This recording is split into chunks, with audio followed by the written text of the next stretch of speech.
10 mga tao na pineke ang kanilang kamatayan.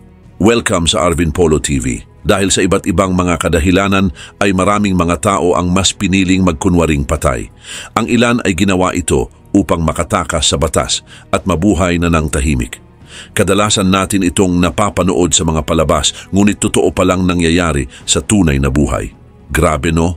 Pero ano-ano kaya ang mga dahilan kung bakit nagkunwaring patay ang mga taong ito? At ano-ano kaya ang mga paraan na kanilang ginawa upang mapaniwala ang marami na patay na sila?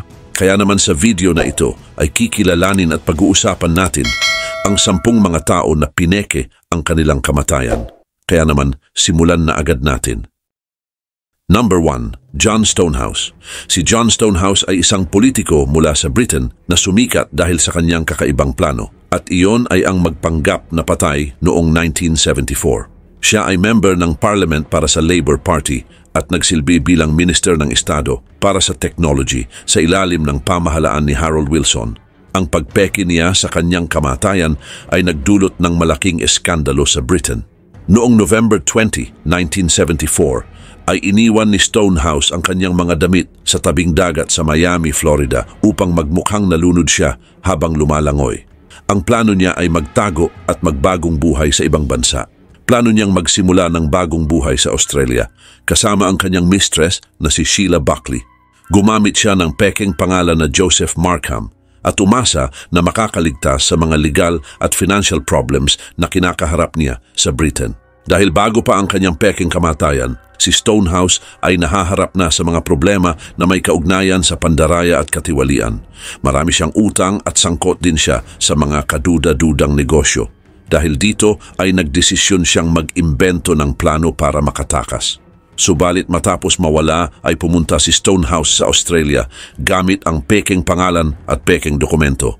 Ngunit ang kanyang kakaibang kilos at mga transaksyon sa bangko ay nagdulot ng pagdududa sa mga autoridad. At noong December 1974 ay nahuli siya ng mga pulis sa Melbourne, Australia, matapos malaman na nagpapanggap siya bilang ibang tao. Nakilala siya ng mga autoridad dahil sa pagkakamali sa kanyang passport application. Dahil dito, bumalik si Stonehouse sa Britain upang harapin ang mga criminal cases na isinampa sa kanya.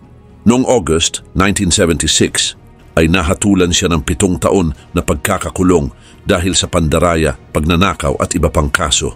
Habang nasa bilangguan ay patuloy siyang umapela sa kanyang kaso pero nanatili siyang nakakulong hanggang sa siya ay pinalaya noong 1979 dahil sa mabuting asal at kalusugan.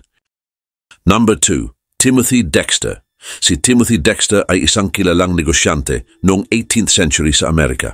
Ipinanganak siya noong 1747 sa Malden, Massachusetts. Lumaki siya sa isang mahirap na pamilya pero naging matagumpay sa negosyo. Kilala siya sa mga kakaibang desisyon na minsan nang nagtagumpay kahit medyo kakaiba. Ang kanyang mga gawain at kakaibang ugali ang nagbigay sa kanya ng reputasyon bilang isang kakaibang tao. Samantala, ang isang kakaibang pangyayari sa buhay niya ay ang pagpeke niya sa kanyang kamatayan. Noong 1806 ay nagdesisyon si Dexter na magkunwaring patay. Gusto niyang malaman kung paano siya ituturing ng mga tao kapag nawala na siya. Nagplano siya ng pekeng libing na may kabaong, bulaklak at mga invitation sa mga kaibigan at mga kakilala. Gusto niyang makita kung gaano siya kamahal at nirerespeto ng mga tao. Inihanda ni Dexter ang lahat para sa kanyang pekeng libing. Ipinalaganap niya ang balita ng kanyang pagkamatay at nag-imbita ng maraming tao sa kanyang bahay sa Newburyport, Massachusetts. Noong araw ng kanyang pekeng libing ay dumating ang daan-daang tao kasama ang kanyang pamilya, mga kaibigan at mga kakilala. Habang nagaganap ang seremonya ay nakatago si Dexter sa isang lihim na lugar sa kanyang bahay at pinapanood ang lahat.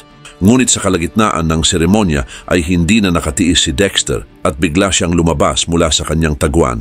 At nakita nila na siya ay buhay na buhay at masaya. Nabigla at nagulat ang mga tao dahil dito. Bagamat ang iba ay natuwa dahil buhay pa siya, marami ang nainis at nagalit dahil sa kanyang biro. Ang kanyang asawa ay sobrang nagalit at pinagalitan siya ng husto. Ang insidenteng ito ay nagdagdag ng kulay sa buhay ni Dexter at lalo pang pinatibay ang kanyang reputasyon bilang isang kakaibang negosyante. Ang kanyang pekeng kamatayan ay nagpapakita ng kanyang kakaibang pag-iisip at ang kanyang kagustuhan na palaging maging sentro ng atensyon. Bagamat madalas siyang pinagtatawanan at binabatikos, ay hindi pa rin maikakaila na si Timothy Dexter ay isang natatanging tao na nag-iwan ng malaking marka sa kasaysayan ng Amerika. Number 3, John Darwin. Si John Darwin ay sumikat dahil sa kanyang pekeng pagkamatay na tinawag na Canoe Man Scandal. Nagsimula ito noong 2002 at tumagal ng halos 5 taon bago nalaman ang katotohanan.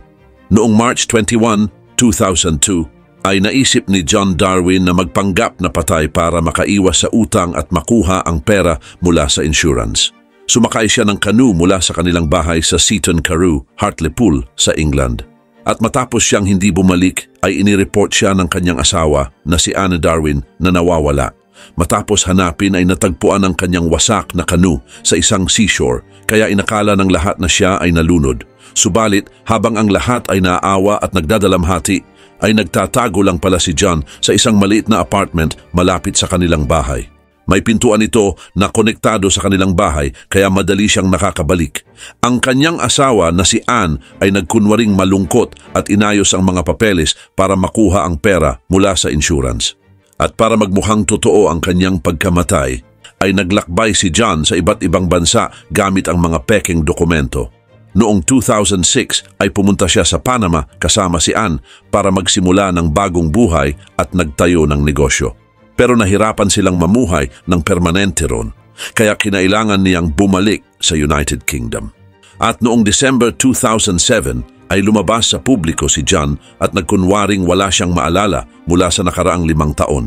Pumunta siya sa isang police station at nagsabing siya ay nawawala. Dahil dito ay nagsimulang mag-imbestiga ang mga pulis. Habang iniimbestigahan ay lumabas ang isang larawan noong 2006 na kuha sa isang real estate agency sa Panama. Makikita sa larawan si John at Anne na magkasama. At ito ang naging ebidensya laban sa kanila. Sa huli ay pareho silang nahatulan ng pandaraya at iba pang kaso. Si John ay hinatulan ng 6 na taon at 3 buwan na pagkakakulong, habang si Anne naman ay 6 na taon at 6 na buwan. Ang kwentong ito ay isa sa mga pinakakilalang halimbawa ng insurance fraud sa kasaysayan ng United Kingdom. Number 6, Harry Gordon. Si Harry Gordon na isang Australian businessman ay nagkunwaring patay para makatakas sa kanyang mga financial problems. At ang pekeng kamatayan niya ay naging isang sikat na kaso sa Australia. Si Gordon ay owner ng ilang negosyo, kabilang na rito ang mga property at isang resort sa Fiji. Noong early 2000s ay nagkaroon siya ng malaking utang at mga legal problems. Dahil dito ay naisipan niyang magkunwaring patay para makaiwas. At maingat niyang pinlano ang lahat ng ito. At noon ngang June 2000 ay iniwan ni Gordon ang kanyang bangka malapit sa coastline ng Newcastle, Australia at nagpadala ng pekeng distress signal.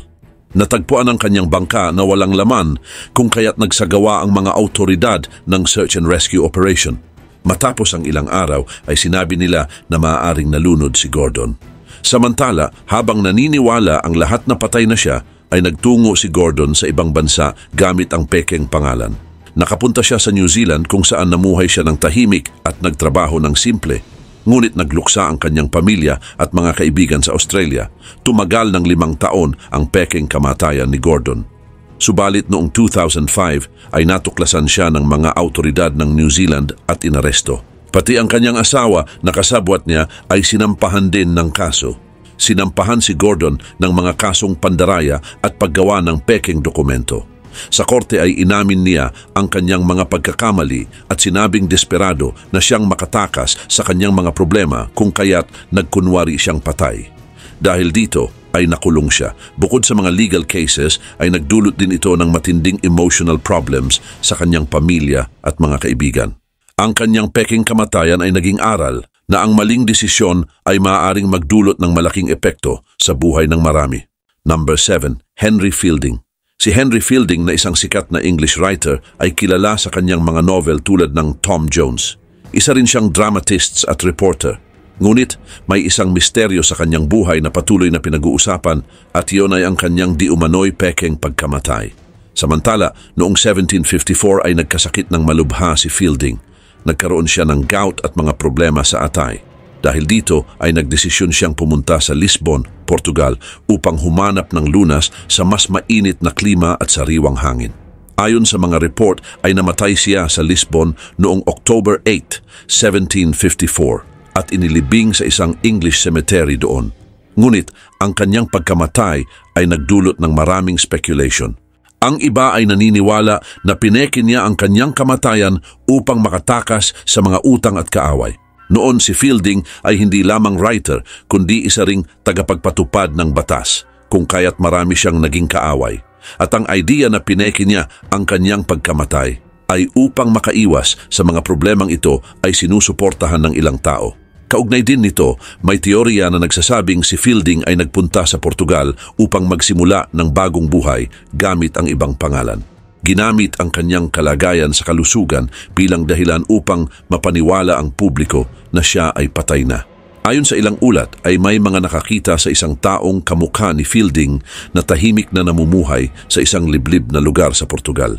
Bagaman walang matibay na ebidensya, ang mga kwentong ito ay nagdagdag sa misteryo ng kanyang pekeng pagkamatay. Gayon din, ang mga dokumento at liham ay nagpapakita ng iba't ibang detalye tungkol sa kanyang kalusugan at huling mga araw.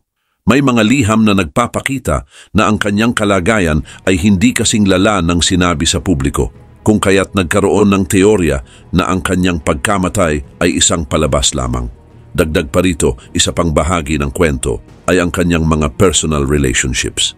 Marami siyang kaibigan at kaaway at ang ilan sa kanila ay maaaring may kinalaman sa kanyang desisyon na magpanggap na patay. Ang kanyang pamilya at mga malalapit na kaibigan ay naniniwala sa kanyang pagkamatay. Ngunit ang mga detalye ng kanyang libing at ang pahayag ng kanyang mga doktor ay nag-iwan ng maraming tanong. Ngunit sa kabila ng mga haka-haka ay walang matibay na ebidensya na nagpapatunay na pineke ang kamatayan ni Henry Fielding. Number 8, Alexei Dovzhenko. Si Alexei Dovzhenko ay isang sikat na aktor sa Russia na kilala sa kanyang mga roles sa teatro at pelikula. Noong 2014 ay naging usap-usapan siya dahil sa balitang namatay na siya. Marami ang nagsabi na ito ay fake death lamang. Noong November 2014 ay lumabas ang balita na natagpuan ang katawan ni Dovzhenko sa kanyang apartment sa Moscow. Sinasabing siya ay namatay sa edad na 49. Agad na naging kahina-hinala ang kanyang pagkamatay dahil sa mga ebidensya na nakita sa lugar. May mga nagsabi na maaaring siya ay nalason o pinatay. May mga balita rin na nagsasabing hindi talaga namatay si Dovzhenko kundi nagkunwari lamang siya upang makatakas sa mga taong galit sa kanya. Kilala kasi siya bilang kritiko ng gobyerno ng Russia at ni Vladimir Putin. Dahil dito ay madalas siyang makatanggap ng mga banta sa kanyang buhay. Pinalakas pa ang teoryang ito ng mga kwento mula sa kanyang mga kaibigan na nagsasabing plano niyang umalis ng bansa bago pa man maiulat ang tungkol sa kanyang kamatayan. Ayon sa mga kaibigan ni Dovzhenko ay plano raw niyang magtago at magsimula ng bagong buhay sa ibang bansa. May mga nagsasabing siya ay pumunta sa Western Europe o Amerika. Patuloy na kumakalat sa social media at iba't ibang forums ang mga teoryang ito na nagbibigay ng iba't ibang idea kung paano at saan maaaring nagtago si Dovzhenko. Samantala, sinasabi ng mga otoridad sa Russia na totoo ang pagkamatay ni Dovzhenko. Ayon sa kanilang investigasyon ay walang ebidensya na siya ay nagkunwaring patay at lahat ng ebidensya ay nagpapakita na siya ay totoong namatay. Ang mga forensic reports at testimonya ng mga otoridad ay nagsasabing walang foul play o anumang palatandaan ng pekeng pagkamatay. Subalit, kahit ganito ang pahayag ng mga otoridad ay patuloy pa rin ang kontrobersya at haka-haka tungkol sa di umano'y pekeng pagkamatay ni Alexei Dovzhenko. Ang kanyang buhay at kamatayan ay naging simbolo ng mga political issues sa Russia at nagpakita rin ito ng panganib na maaring kaharapin ng mga taong kumakalaban sa gobyerno. Number 9, Ferdinand Waldo de Mara. Si Ferdinand Waldo de Mara, na kilala rin bilang The Great Impostor, ay isang Amerikano na nakilala dahil sa pagpapanggap sa iba't ibang trabaho at maging ng kanyang pagkatao. Isang kilalang kwento tungkol sa kanya ay ang pekeng kamatayan na ginawa niya noong 1959 para takasan ang mga problema sa batas at magsimula ulit ng panibagong buhay gamit ang ibang pangalan. Ipinanganak siya noong December 12, 1921 sa Lawrence, Massachusetts at maaga siyang natutong magpanggap. Sa buong buhay niya ay nagtagumpay siyang magpanggap bilang monk, doktor, guro at marami pang iba. Kahit wala siyang sapat na kaalaman, ay nagawa niyang mapaniwala ang mga tao na siya ay eksperto sa iba't ibang larangan. At noong 1959, si De Mara ay nagkaroon ng mga problema sa batas at gusto niyang magtago. At upang makatakas, ay nagdesisyon siyang pekein ang kanyang kamatayan. Inihanda niya ang lahat ng detalye para magmukhang totoo ito. Gumawa siya ng mga fake documents, kabilang narito ang death certificate, at nagpanggap na namatay siya sa isang aksidente. Iniwan niya ang mga peking ebidensya at naghanap din ng mga peking saksi. Dahil dito ay maraming tao ang naniwala na siya ay patay na at pati na rin ang ilang officials. Pagkatapos nito ay nagtrabaho siya sa iba't ibang trabaho at patuloy na nagpapanggap bilang ibang tao. Pero hindi nagtagal ang kanyang pekeng kamatayan dahil may isang reporter na nakapansin ng mga kahina-hinalang bagay at nagsagawa ng investigasyon. Natuklasan na buhay pa si De Mara at nagtatago sa ibang pangalan. Dahil dito ay nalantad ang kanyang pekeng kamatayan at muli siyang naharap sa mga bagong kaso. Ang kwento ni Ferdinand Waldo De Mara ay naging isa sa mga pinakakilalang kwento ng panlilinlang sa kasaysayan.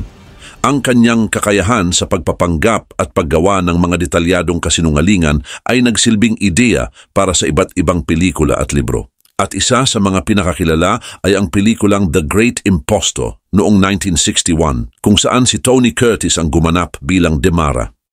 Number 10, David Friedland. Si David Friedland ay isang politiko mula sa New Jersey na sumikat dahil sa isang malaking corruption scandal noong 1980s. Dati siyang member ng New Jersey State Assembly at State Senate at kilala siya bilang magaling na senador. Ngunit nakilala rin siya dahil sa kanyang pandaraya at pagtatangkang magpanggap na patay. Noong 1978 ay napatunayang tumanggap si Friedland ng suhol mula sa mga union pension funds. Tumanggap siya ng malaking halaga ng pera kapalit ng pag-approve sa mga pautang mula sa mga pondo ng union. At sa kabila ng mga seryosong aligasyon laban sa kanya ay nanatili si Friedland sa kanyang posisyon at patuloy na ginamit ang kanyang kapangyarihan. Samantala, noong 1985 ay nagdesisyon si Friedland na magtago mula sa mga pulis. Pinalabas niya na nalunod siya sa isang diving accident sa Bahamas. Nagsagawa ng paghahanap ang mga local authorities pero hindi nila natagpuan ang kanyang katawan. Dahil dito ay maraming naniwala na patay na siya. Subalit hindi tumigil ang mga authority sa kanilang pagsisiyasat. Matapos ang ilang taon ng pag-iimbestiga ay natuklasang buhay pa si Friedland at nagtatago sa iba't ibang bansa. Noong 1987 ay nahuli siya sa Maldives kung saan siya nagtatago gamit ang fake identity. Agad siyang ibinalik sa United States para harapin ang kanyang mga kaso. Pagbalik niya ay nahatulan si Friedland ng pagkakulong ng mahigit 15 years dahil sa kanyang mga kasalanan. Kabilang na sa kaso ang pandaraya at pagtakas sa hustisya. Karagdagan pa, habang nasa bilangguan ay tahimik na ang naging buhay ni Friedland. Ilang taon ang lumipas bago siya tuluyang nakalaya pero nakatatak pa rin sa kanyang pangalan ang mga nagawa niyang krimen. Ang kanyang pagtatangkang magpanggap na patay ay nagbigay ng aral tungkol sa mga epekto ng korupsyon.